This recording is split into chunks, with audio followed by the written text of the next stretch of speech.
नमस्कार दोस्तों। आज हम बात करने वाले हैं प्रमेय में चिकित्सीय योग, मतलब कि अपन इसमें क्या क्या मेडिसिन पेशेंट को देंगे। तो चलिए दोस्तों स्टार्ट करते हैं। सबसे पहले अपन को क्या पढ़ना है, चरक जी का मत, सुश्रुत जी का मत और वाग्भट जी का मत, मतलब कि कौन कौन से आचार्य कौन कौन से योग मानते हैं। सबसे पहला है फल त्रिकादिक्वाद। फल त्रिकादिक्वाद सर्व प्रमेय हर, मतलब कि उसको अपन वातज प्रमेय में भी दे सकते हैं, पित्तज में भी और कफज में भी दे सकते हैं। तो फल त्रिकादिक्वाद आपको याद रखना है, फल त्रिकादिक्वाद सर्व प्रमेय हर है। इसके बाद है मधवासव। मधवासव तो उसको अपन कफ और पित्तज प्रमेय में देंगे, और कितनी मात्रा है उसकी, 2 पल। मधवासव कफ और पित्तज प्रमेय में 2 पल देंगे। उसके बाद क्या है लोद्रासव और दंतासव। लोद्रासव और दंतासव, ठीक है। और 4th नंबर पे भल्लातकासव। भल्लातकासव क्योंकि कफ का कोई भी ऐसा विबंध नहीं है जो भल्लातक ठीक नहीं कर सकता, और जो प्रमेय है वो मेनली कफज विकार है, तो अपन इसमें भल्लातकासव देंगे। इसके बाद सुश्रुत जी क्या बोलते हैं इसमें, सुश्रुत जी जो है प्रमेय में मानते हैं सालसर आदि अवलेह। सालसर आदि अवलेह और लोहा अरिष्ट। लोहे का जो वर्ड आया है वो चरक में तो आया ही नहीं है, तो सुश्रुत जी ने ही लोहा अरिष्ट माना है यहाँ पर, लोहा अरिष्ट और सालसर आदि अवलेह। इसके बाद में आस्थापन जो बस्ती देनी है अपन को, वो कैसे देनी है, आस्थापन बस्ती देंगे अपन सुरसादी न्योग्रादि गण से। सुरसादी न्योग्रादि गण से अपन आस्थापन बस्ती देंगे उसको। तो इसके बाद जो है सुश्रुत जी ने प्रमेय पीड़िका का बहुत अच्छा वर्णन किया है। प्रमेय पीड़िका में क्या बताया उनने, धन्वंतर घृत और नवायस लोह। प्रमेय पीड़िका में क्या है, धन्वंतर घृत और नवायस लोह। प्रमेय पीड़िका है तो वो तो स्किन डिसऑर्डर है एक टाइप से, स्किन डिसऑर्डर तो नहीं बोल सकते, प्रमेय के कारण पीड़िका स्किन में है, तो वहाँ पर अपन घृत का यूज़ करेंगे। और नवायस क्यों यूज़ किया, स्किन से रिलेटेड है, वहाँ पर नवायस ऐसी चीज़ों का यूज़ करते ही है। इसके बाद जो है वो है मधुमेह। मधुमेह में अपन जो इसका जो मतलब कि यहाँ पर स्पेसिफिक मधुमेह का वर्णन और उसमें औषधि क्या देना है ये आया है। मधुमेह में अपन शिलाजतु, माक्षिक, तुवरक का तेल देंगे। मधुमेह में क्या देंगे, शिलाजतु, माक्षिक और तुवरक तेल। इसके बाद आ जाते हैं वाग्भट जी में। तो वाग्भट जी क्या बताते हैं, एलादि गंड से व्रण रोपण करेंगे। तो एला जो है वो व्रण रोपण तो बहुत अच्छा करती है, शीतवीर्य होती है, व्रण रोपण बहुत अच्छे से करती है। तो एलादि गंड से अपन व्रण रोपण करेंगे। आरगवद आदि गण से उद्वर्तन करेंगे। आरगवद आदि गण से उद्वर्तन करेंगे क्योंकि आरगवद का अपन क्या फल की जो मज्जा रहती है उसका यूज़ करके अपन उद्वर्तन करेंगे। असनादिगण से अपन स्नान और परिसेचन करेंगे। असनादिगण से स्नान और परिसेचन करेंगे। देखो ऐसे याद रख सकते हैं, जो असन जो होता है वो विजय सार होता है, तो आसन लेकर नहाना है अपन को, आसन लेकर नहाना है, आसन लेकर नहाना है। तो आसन से अपन को असनादि याद हो गया, और नहाना है से स्नान और परिषेद तो फिर आ ही जाएगा, ठीक है। इसके बाद आते हैं अपन वत्सक आदि गण से। तो वत्सक आदि गण से अपन को अन्नपान करना है। तो वत्सक किसको बोलते हैं, पुत्र को, तो पुत्र के साथ अपन को अन्न का सेवन करना है। वत्सक आदि गण से अपन को अन्न का सेवन करना है, ठीक है दोस्तों। इससे आगे चलते हैं अपन, आगे क्या है, और इसमें फिर डिफरेंट कुछ इम्पोर्टेंट पॉइंट्स बताए गए हैं, उसको अपन देख लेते हैं यहाँ पर। चरक संहिता में मधुमेह की निदान संप्राप्ति प्रमेय पीड़िका का सर्वप्रथम वर्णन सूत्र स्थान के 17वें अध्याय में है, जो कि है कियंत शीर्षीय अध्याय में दिया गया है। तो ऐसा बिल्कुल नहीं समझना है कि जो मधुमेह है उसका वर्णन प्रमेय के साथ साथ ही दे दिया है निदान स्थान में, ऐसा बिल्कुल नहीं है। उसका वर्णन पहले ही आ गया है चरक सूत्र स्थान में 17वें अध्याय में, जो कि है कियंत शीर्षीय अध्याय कियन शीर्षीय अध्याय, वहाँ पर ही मधुमेह की निदान संप्राप्ति प्रमेय पीड़िका का सर्वप्रथम वर्णन आ गया था। ठीक है, इसके बाद जो है वो चरक ने प्रमेय पीड़िका की चिकित्सा शल्यविदों के कराने के लिए कही है। वहाँ पर भी अपन ने देखा था कवचगुल में, वहाँ पर भी उनने धनवंत संप्रदाय के लोगों से कराने के लिए कही थी। यहाँ पर भी ये बोल रहे हैं कि प्रमेय पीड़िका की चिकित्सा शल्यविद जो लोग हैं शल्यविदों से करानी चाहिए। इसके बाद क्या है,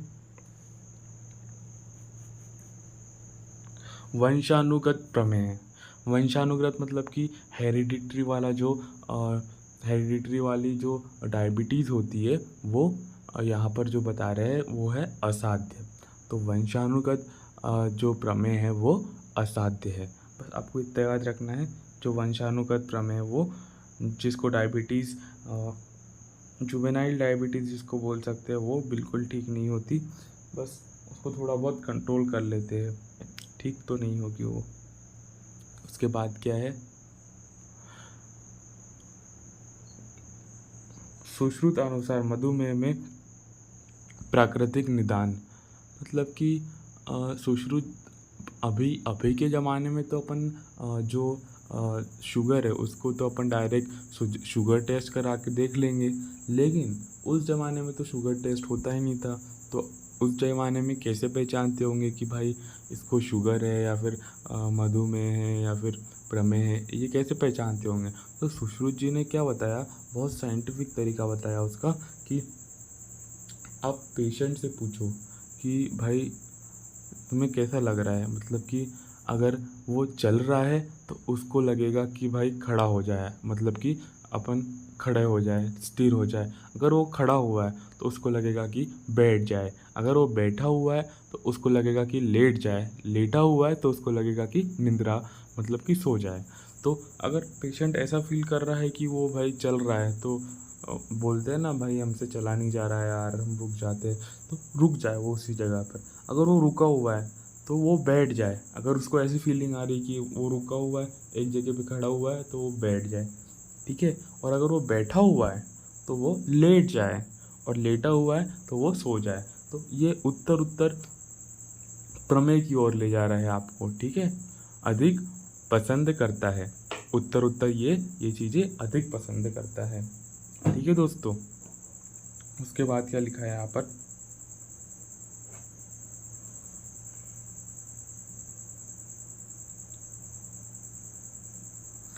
दुर्विरेच्यो ही मधुमेही नो भवंती। ये सुश्रुत जी का श्लोक है।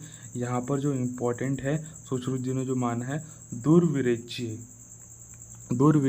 ही मधुमेहनो भवंती। सुश्रुत जी ने माना है दुर्विरेच्यो, मधुमेह को क्या माना है, दुर्विरेच्यो माना है।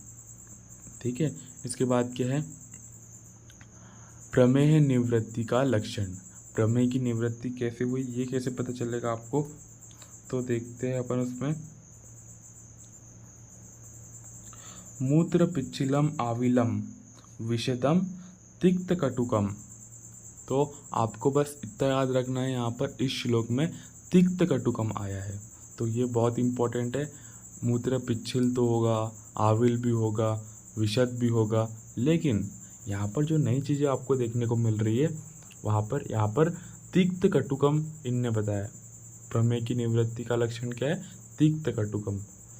वहाँ पर अपन ने ओजो में दैट इज मधुमेह में कषाय पढ़ा था, यहाँ पर अपन क्या पढ़ रहे हैं, तिक्त और कटु। ठीक है दोस्तों, प्रमेय में भागवत जी क्या मानते हैं, प्रमेय में भागवत जी ने माना है उद्वर्तन करेंगे, व्यायाम करेंगे। उद्वर्तन मतलब एक टाइप से स्क्रैपिंग हो जाएगी, मतलब कि धातुओं का उसमें धातुएं कम हो जाएगी, तो जो क्लेद है क्लेदांश भी बाहर निकल जाएगा उससे। ठीक है, व्यायाम, ये थोड़ा गलत प्रिंट हो गया है, व्यायाम। रात्रि जागरण, व्यायाम से भी कफ का क्षय होगा। ठीक है, रात्रि जागरण से कफ का क्षय होगा। और कफ मेद नाश वस्तु का अभ्यास। कफ और मेद जो नाश कर देंगी वस्तुएं उनका अपन अभ्यास करेंगे। ठीक है दोस्तों। तो रूक्ष उद्वर्तन, रूक्षता से कफ की क्षय होगा, क्योंकि रूक्ष से अपोजिट गुण क्या होता है?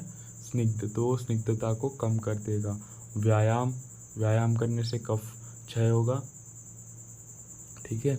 और रात्रि जागरण, उसके साथ साथ कफ मेदनाशक वस्तुओं का बाहर प्रयोग। इसके बाद आते हैं आगे हम, इसमें क्या बताया गया है?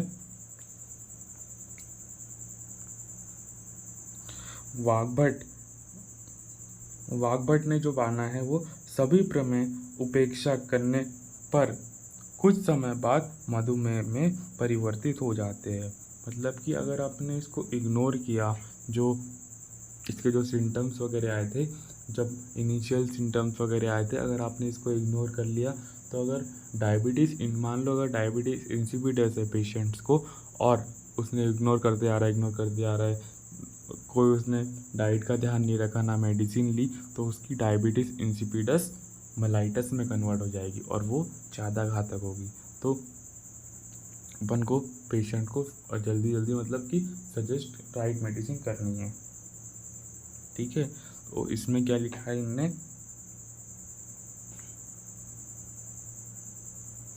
कालीनो अपेक्षिता सर्वे यद्यन्ति मधुमेहिनाम। मतलब कि जो काल की अपेक्षा करता है, बहुत समय लगा देता है उसकी चिकित्सा करने में, उसका जो ये रोग है वो मधुमेह में परिवर्तित हो जाता है। ऐसा अष्टांग हृदय निदान स्थान में बताया है। इसके बाद जो है वो प्रमेय में अयस्कृति का प्रयोग भी वाग्भट जी ने ही किया है। प्रमेय में अयस्कृति का प्रयोग किसने किया है? वाग्भट जी ने ही किया है। असनादि अयस्कृति वातज प्रमेय में देंगे अपन, तो ये भी बहुत इंपॉर्टेंट है। जो असनादि अयस्कृति है उसको अपन वातज प्रमेय में यूज़ करेंगे। असनादि अयस्कृति कहाँ पर यूज़ करेंगे? वातज प्रमेय में। इसके बाद क्या है?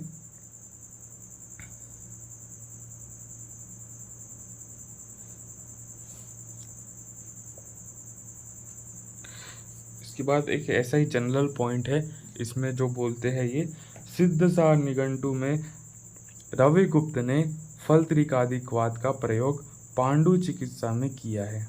तो जो रविगुप्त है, वो जो निघंटु है सिद्धसार, इसमें रविगुप्त जी ने फलत्रिकादिक्वाद का जो प्रयोग था, जो अपन प्रमेय में पढ़ रहे थे यहाँ पर, जो चरक जी ने माना था, वो उसका प्रयोग यहाँ पर पांडु की चिकित्सा में कर रहे हैं। ठीक है दोस्तों। तो यहाँ पर अपना एक चैप्टर कंप्लीट हो जाता है। अपन नेक्स्ट लेक्चर में दूसरा चैप्टर देखेंगे जो कि है कुष्ठ चिकित्सा। ठीक है दोस्तों, धन्यवाद।